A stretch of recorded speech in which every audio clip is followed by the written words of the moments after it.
we're going to grab what we have when we have powerlessness. We're going to take power of what we can.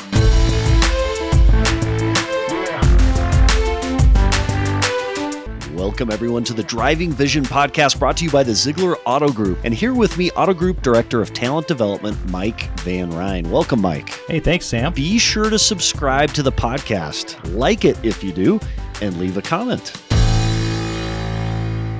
A healthy team culture is key within the Zeigler Auto Group. We continuously train toward delivering on our Auto Group mission statement, both to each other and to our Zeigler customers. This week, Terrentine and Ariah Daniels joined the podcast to discuss Tim's work within the Auto Group on resilience during challenging times and how to help the right culture thrive when it's most needed.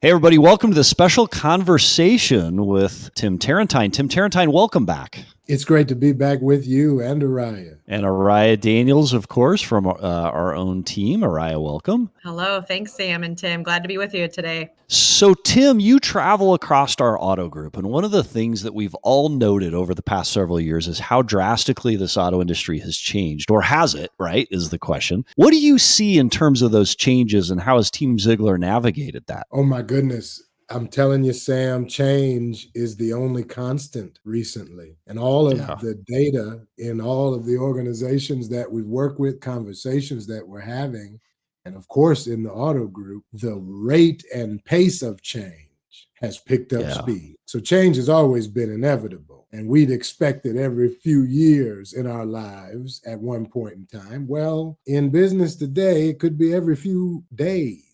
Every few weeks, every few, moments, because the ways in which we have to respond and show up, not just to be the best in the industry, but also to be with one another at this time of great change.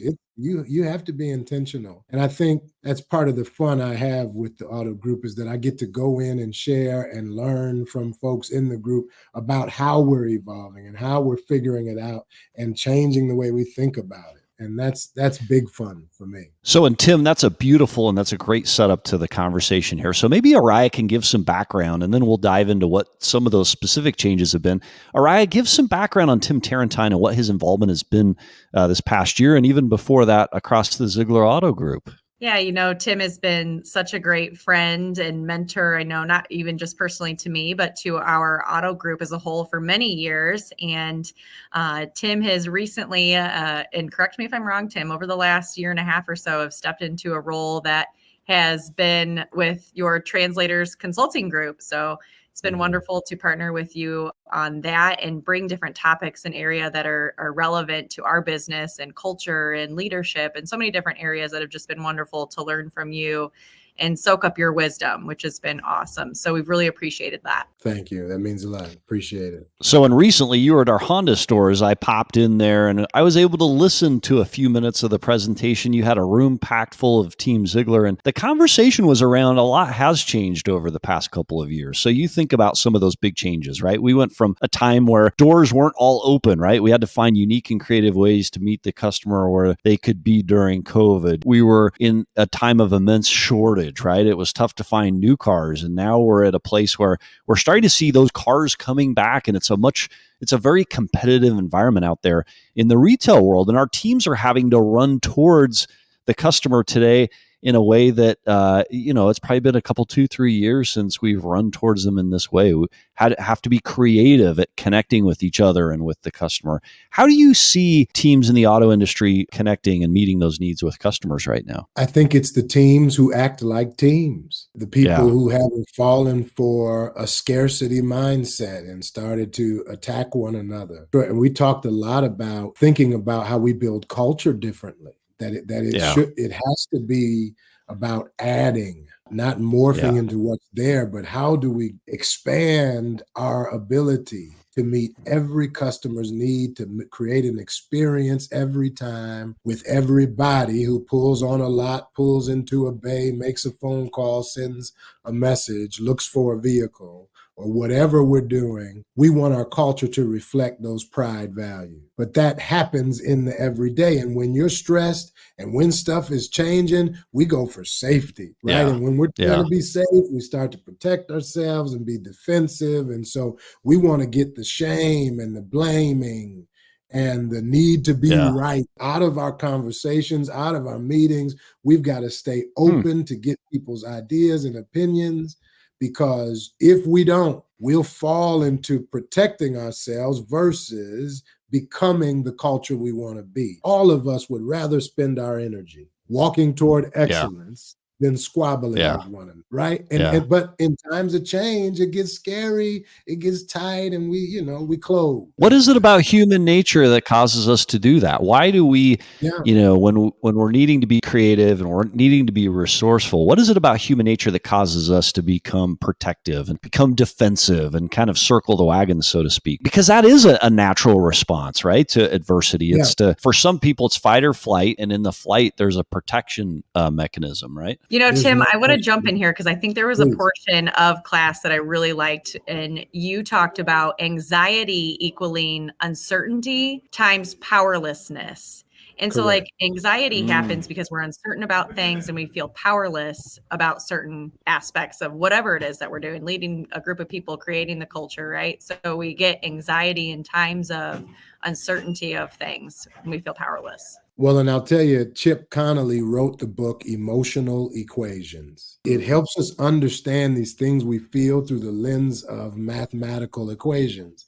And I shared that definition with class. And so what's the antidote when things get tight? Well, just think of the equation. If we want less anxiety, then we have to start to focus on what is in our control. And oftentimes it's the way we're engaging with one another that's in the way. So if I can reduce uncertainty, create clarity, managers, please, if stuff is tight, get clear about what you expect, what you need, what you don't know, what you know. Clarity can reduce anxiety. And then the powerlessness is what's in our hand. What can we do? What innovations, what ideas could we bring? But when we're scared, we don't really, to your point, Sam, it's not idea time. But if we're going to be leaders and live excellently, we have to go against that grain and have enough self-awareness to say, you know what? We're going to grab what we have when we have powerlessness. We're going to take power of what we can.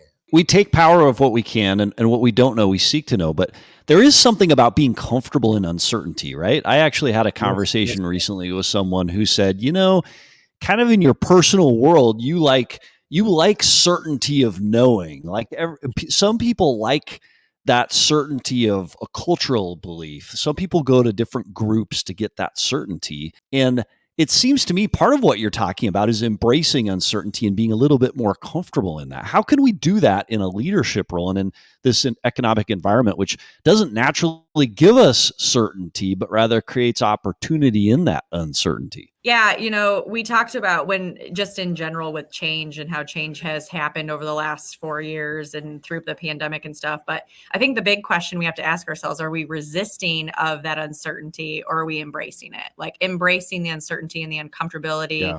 And is it really giving us an opportunity to lead in different ways, right? Like, are we leading in better ways, or are we just pivoting to lead in different ways with our teams? So I think we've got to really ask that kind of self-reflective question is, are we embracing or are we resisting that change? And embracing that change is important, Tim, right? No question, because when I feel anxiety, I am not anxious. I feel anxious, which means there's still a part of me that can move forward. The part of my brain that sorts things out is still available. So when I feel anxious, the goal is not to be more afraid, but to look for more certainty, right? To look for more of what we can do. And so it's just about a mindset shift. Like the fear is a gift. It's a signal to say something ain't working. So we can either do more of what's not working, or we can step toward what we want. Resolution, excellence, innovation, opportunities to serve. All of that's available if we just embrace it through a different lens. So I think a good question to ask that, how do we as leaders embrace that change, and how do we push that onto our team? Like, how do we empower our team to also want to embrace that? And I think we talked about a couple of things inside this class that I thought were just so valuable to want to share. And, we talked about the margin for mistake, Tim, and, being on a trusting team, and what does that look like? How do we allow people the platform to ask for help when they need and not feel more anxiety of doing that? How do we as leaders listen a little bit better? We talked about the try again killers, like, giving shame or blame at certain times, and how that creates more anxiety. Like, how do we talk a little bit about that? Yeah, that all comes from the emotion of regret. When I make a mistake and it's not used as a learning tool, I'm disappointed and I'm responsible for it. I've got blame, I've got shame. I start to see myself as less possible. And then those people who don't give me the space to make a mistake, I also now am gun shy to partner with them on anything that's vulnerable. And you know what's vulnerable? Wow. My good ideas. You know what's vulnerable? When I see something that's not working for us, I no longer raise my hand. And that's why it's a try again killer. That when I feel regret because I could not learn from my mistake in my environment, then you're inviting more misses in it because you lost that person's ability to bring what's vulnerable. And what's vulnerable is what's different. But we all kind of know that's going to help us if we can apply it and people are free to bring it. But woo. And what a perfect time to talk about this too, inside our organization, where we're having our culture survey conversations, right? Where we are inviting people to bring those ideas, to bring vulnerability on what we can do to just become better. And so it's such a perfect tie-in right now. I think it's just such a great conversation to have, is like, how are we creating the opportunity for our teams to embrace change and look at it as different opportunities to become better with our leadership and with our culture inside our organization. So that's a great setup for the conversation about the culture survey. Walk us a little bit through. So we've done culture surveys in the past where we've sent emails out to employees. We've aggregated all the responses. We've had a third party kind of help us out with that. Walk us through what that process will look like this time, the sessions that you have set up, and then maybe how Tim will engage with us as we go through the answers. Because getting the right answers, or the correct or the true answers, the vulnerable answers to these culture survey questions, is important if we want to do all the work that Tim's talking about, right? Yeah, so for many, many years, we have done an internal and anonymous culture survey through a third-party company. And this year, we decided to be innovative and do something a little different. So we're continuing our conversations amongst our teams about culture in a different way. We're allowing a platform for all of our team members to come into a room together and have open dialogue on what's going on inside their teams that they really enjoy, and how do we protect that culture and keep doing those things. And then we get to have kind of an internal survey. We've set it up this year to be a little high tech, and everyone comes and gets to do kind of virtual surveys to help guide our discussion on the culture dimensions that we have. So when you think about being committed and satisfied in your role, what does communication look like? What does recognition look like on your team? Do you feel like you've got growth and development resources available to you? What are the relationships like on your team? So we have a couple of questions that will help guide people, and everyone surveys and gets to vote on areas that we find low on our teams, and then we come up with action plans to fix those areas. And so it's just really great open conversation. It allows everyone to come together and kind of have a voice of what they like and what they don't like. And then it's kind of nice. We don't have the managers in those sessions. We do a separate management session and bring the managers together to talk about, hey, this is what the team came up with. This is what your team is saying that we could have some innovation on and do things better. And so it's just a really cool platform. And we've just started these sessions actually this past week, and we're moving into a couple of our other stores next week. But I'm just really excited to keep that conversation going and really give everyone the opportunity to feel empowered, to know that they're a part of driving the change in their culture in their store. So it is really cool. So that's the process behind our culture session. So when do those sessions begin, Ariah? And who's invited to attend those? Yeah, so we actually just started these this past week with our Hoffman Estates teams. We're going into our Racine, Wisconsin teams next week. And so they'll just be for internal teams here, just to know, keep an eye out for emails of dates and times of those sessions. Anyone and everyone is invited. So if anyone feels that they've got great ideas on culture, and we all do, on how to make things better on our team, come be a part of the conversation and lead some of that change in your store. Tim, what do you think about that type of introspection, questioning those types of sessions when we talk about creating? We've got a good culture here at the Zeigler Auto Group. We're talking about increasing the level of culture and kind of acceptance of ideas that may or may not make us uncomfortable. What do you think of that? Yeah, I think it's always important to have the dialogue about culture, because culture is simply a collection of what we live and what we agree upon. And one of the things about this particular organization, the Auto Group, has grown at such a rate. And I know if you're inside every day, you can't see it. But I'm blessed to be an outsider, insider, friend of the organization for a long time. I was sharing with Sam, my family bought a car from Zeigler when I was 12. And as you can see from the gray hair on my chin, ain't no more 12. However, I will say that your growth has been exponential, much like the rate of change in the world around us. And so every time you add a new branch to the tree, we have to rethink how we garden. We have to think about the fruit we're bearing. We have to think about the distribution of the nutrients of the culture and make sure that they make it to every branch and every leaf. And you all have been growing like, woo, right? Yeah. And so Yes. even though you've got a good culture, you got one because you built one.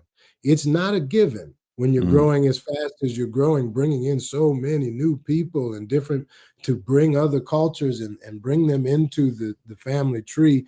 We must be more vigilant than we've ever been about. So how about this for a stat to throw along that in this conversation? Yeah. So in 2022, 47 million American workers quit their job in 2022.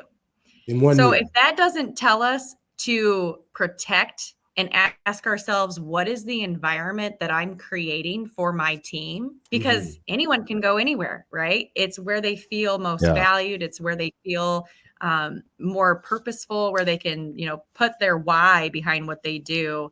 And that goes along hand in hand with where they're doing it and where the culture's at. So if that shouldn't remind us to always be protecting, and that's why we do things like this, is to constantly ask the questions of what are we doing and how can we continue to keep building on the culture we've created. I think it's so important. That's excellent. That's excellent. Well, Tim, tell us, and Team Zeigler, where are you headed next to within the Zeigler Auto Group? And then for our external audience, if they want to know more about you and your services and how to get a hold of you, how can they get a hold of you? First up, where next within Zeigler will you be? We're getting ready to take the Zeigler Midwest Tour again in the end of May, and you'll get that information coming to you across the Auto Group. And I just want to say, I want to see my friends and managers in the room. You all come on, join us. We're going to be talking about ways in which we can take what we're learning about who we are and who we want to be and put them into action. This is going to be practical tools, and we hope to have some special conversations and messages for you coming in that next course. We'll start out in Racine, then we move to Illinois and Hoffman Estates and Orland Park, and we'll come back through around Lake Michigan up to Kalamazoo and Granville. And we hope that you all can catch us on one of the stops there toward the end of the month here. Keep your eyes open for that. To learn more about what we do, the company is Translators Consulting Group. The website, Translators CG Consulting Group, cg.com.